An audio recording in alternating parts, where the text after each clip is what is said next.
Crusades की तारीख बहुत पेचीदा और दिलचस्प है। द ग्रेट स्किज़म ने ईसाइयत को मगरिब और मशरिक में तकसीम कर दिया। वेस्टर्न चर्च ने अपने आप को आलमी चर्चिस का सरबराह करार दिया, जबकि ईस्टर्न चर्च ने उसे कबूल ना किया। मगरबी चर्च के रहनुमा पोप यानी पापाए रूम ने यह दावा किया कि वो पूरी दुनिया के चर्चिस के सरबराह हैं, लेकिन मशरकी रोमन सल्तनत ने उस पर इख्तलाफ किया। ईयर 1054 में क्रिश्चियनिटी यानी ईसाइयत सरकारी तौर पर दो अलग फिरकों में बट गई।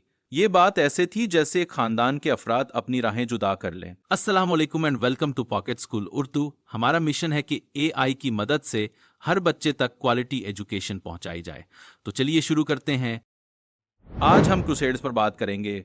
8th सेंचुरी में जब फ्रांस, जर्मनी और वेस्टर्न यूरोप के छोटे मुल्क एक यूनियन में शामिल थे, इन इलाकों पर फ्रैंक्स नामी एक ग्रुप की हुक्मरानी थी। ये वो बारबेरियंस थे जिन्होंने 5th सेंचुरी में रोम को फतह किया था। एक फ्रांकिश शहजादे चार्ल्स मार्टल ने 732 सीई में बैटल ऑफ टूर्स में उमाय्यद्स को शिकस्त दी। ये लड़ाई जाहिर करती है कि किस तरह अर्ली मिडिएवल यूरोप ने अपनी ताकत का मुजाहिरा करके अपने दुश्मनों पर काबू पाया।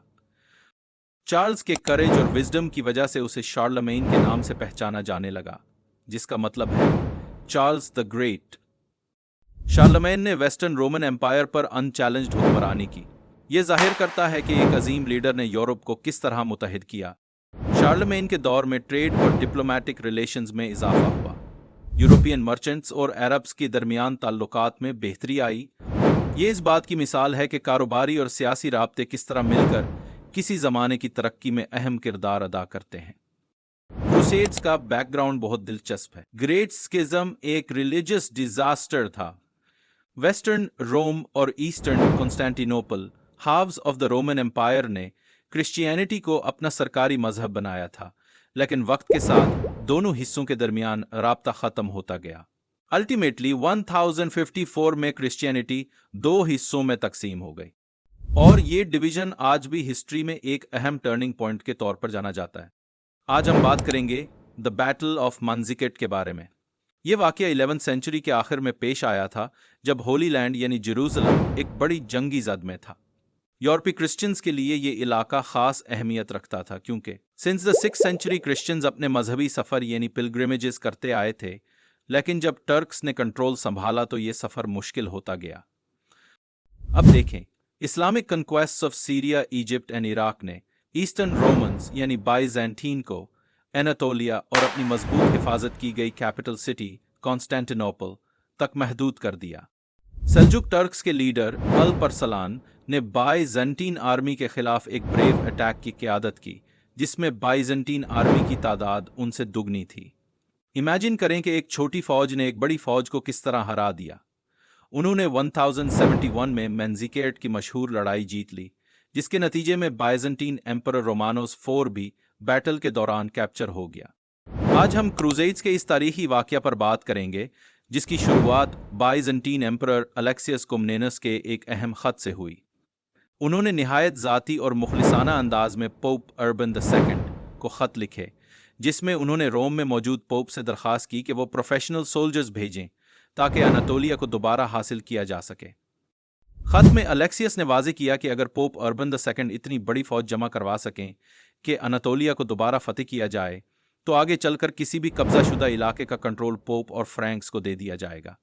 ये सिर्फ एक खत नहीं, बल्कि अनातोलिया को दोबारा हासिल करने के लिए एक दावत जंग भी थी, जो बाद में क्रूसेड्स के नाम से मशहूर हुई। इसमें मुकद्दस सिटी जेरूसलम भी शामिल था, जो बहुत से लोगों के लिए मजहबी अहमियत रखता था। एक तरफ एम्परर अलेक्सियस की इस दरख्वास्त ने उन्हें अपने दुश्मनों के खिलाफ मजबूत सपोर्ट फराहम की, और दूसरी जानिब पोप अर्बन II को एक ऐसा मौका मिला कि वो अपनी पॉलिटिकल इन्फ्लुएंस को बढ़ाएं। इस दरख्वास्त ने ईस्ट और वेस्ट के दरमियान मजबूत अलायंस पैदा किया। पोप अर्बन II एक पावरफुल क्लेरिक थे, जिन्होंने क्रिश्चियनडम को दोबारा यकजा करने का आज़म किया। उन्होंने तकरीबन 10,000 लोगों के सामने एक हैरत अंगेज खताब दिया, जिसमें अलेक्सियस का खत पढ़ा गया। चंद ही हफ्तों में कॉन्क्वेस्ट का पैगाम पूरे यूरोप में फैल गया, और जल्द ही फ्रैंक्स के बैनर तले प्रिंसेस, लॉर्ड्स और नाइट्स जेरूसलम को दोबारा हासिल करने के अहद के लिए तैयार हो गए। लॉर्ड्स ज़मीन के मालिक और हुक्मरान होते थे, जबकि नाइट्स तरबियत याफ्ता फौजी थे जो लॉर्ड्स और बादशाह के लिए लड़ते थे। जब यूरोप के नोबल्स अपनी फौजें फर्स्ट क्रूसेड के लिए तैयार कर रहे थे, इसी दौरान एक और फौज पीपल्स क्रूसेड भी इस मिशन पर रवाना हुई। तकरीबन 300,000 आम लोग जेरूसलम की जानिब रवाना हुए, जिनमें ज्यादातर आम किसान थे, जबकि कुछ वेल्थियर नाइट्स भी उनके साथ शामिल थे। एम्परर अलेक्सियस को ये अनट्रेन्ड फौज पसंद न आई, लिहाजा उसने फौरन उन्हें बॉस्फोरस के पार अनातोलिया भेजने का बंदोबस्त किया। 1097 में पहली क्रूसेड जंग की अफवाज कॉन्स्टेंटिनोपल पहुंचे और उन्होंने एक कैंपेन का आगाज किया जिसमें डोरिलेयम में तुर्कों के खिलाफ फतह हासिल की। साउथ की जानिब मजीद पेशकदमी करते हुए वो एक के बाद एक किला फतह करते गए। 1099 में क्रूसेडर्स यरूशलेम के दरवाजे के बाहर पहुंच गए। मुख्तसर सीज के बाद शहर को फतह कर लिया गया। यरूशलेम की दोबारा फतह को पूरे क्रिश्चियन वर्ल्ड में बड़ी खुशी के साथ सेलिब्रेट किया गया। मौसल के टर्क शहजादे इमादुद्दीन ज़िंगी ने क्रूसेडर्स को मिडिल ईस्ट से निकालने को अपना मिशन बना लिया। ज़िंगी ने 1114 में काउंटी ऑफ इडेसा को फतह कर लिया और बहुत से क्रिश्चियंस को कत्ल कर दिया गया या गुलाम बना लिया गया। ये खबर यूरोप के लिए ऐसी शॉकिंग थी जैसे 45 ईयर्स पहले जेरूसलम का नुकसान मुस्लिम वर्ल्ड के लिए शॉकिंग था। क्रूसेडर्स ने मिडिल ईस्ट में 4 इंडिपेंडेंट स्टेट्स कायम की: the county of Tripoli, the county of Edessa, the principality of Antioch and the kingdom of Jerusalem. फिर पोप ने एक और क्रूसेड का ऐलान किया जिसकी क़यादत जर्मनी के किंग कॉनराड III और फ्रांस के बादशाह किंग लुई VII ने की, लेकिन यह हिकमत अमली डिजास्टर साबित हुई। ज़ंगी के सक्सेसर नूरुद्दीन ने क्रूसेडर आर्मी को शिकस्त दी।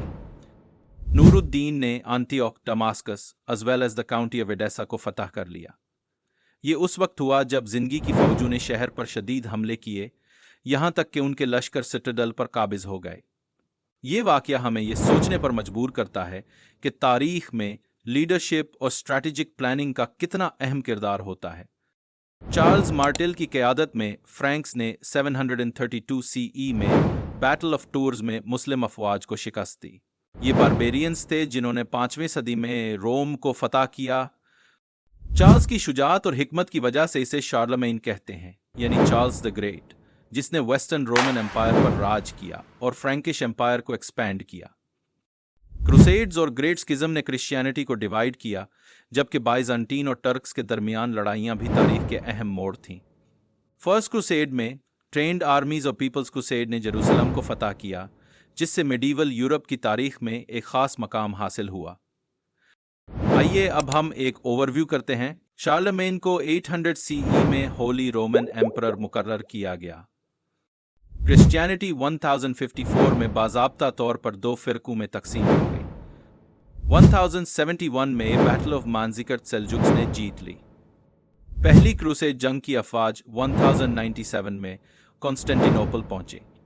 फर्स्ट क्रूसेडर्स ने 1099 में यरूशलेम पर हमला किया। ज़िंगी ने 1144 में काउंटी ऑफ एडेसा को फतह किया। Let's take a quiz now. Question number 1, battle of Tours में उमैयद्स को किसने शिकस्त दी? Option A Charles Martel. Question 2, 1054 में कौन सी तकसीम वाक़ हुई? Option C great schism. Question 3, battle of Manzikert में बाइजेंटीन शहंशाह रोमानोस IV को किसने गिरफ्तार किया? Option A Alp Arslan. अगर आपके करीब कोई स्कूल नहीं है या जो पढ़ते हैं वो मुकम्मल तौर पर समझ नहीं आता या किसी वजह से क्लासेस मिस हो रही हैं, तो पॉकेट स्कूल उर्दू आपके लिए है। हमारे साथ सीखें और अपने फ्रेंड्स और फैमिली के साथ ये वीडियोस शेयर करें ताकि हर बच्चे तक तालीम पहुंच सके और कोई भी बच्चा तालीम से महरूम न रहे। अगर आपके जहन में कोई सवाल है तो कमेंट्स में ज़रूर पूछें, और अगर आप किसी और टॉपिक पर वीडियो देखना चाहते हैं तो हमें कमेंट्स में बताएं। हमारे चैनल पॉकेट स्कूल उर्दू को सब्सक्राइब करें ताकि आप हमारी नई आने वाली वीडियो से अपडेटेड रह सकें। नेक्स्ट टाइम मिलेंगे एक और दिलचस्प टॉपिक के साथ। तब तक के लिए take care and good bye.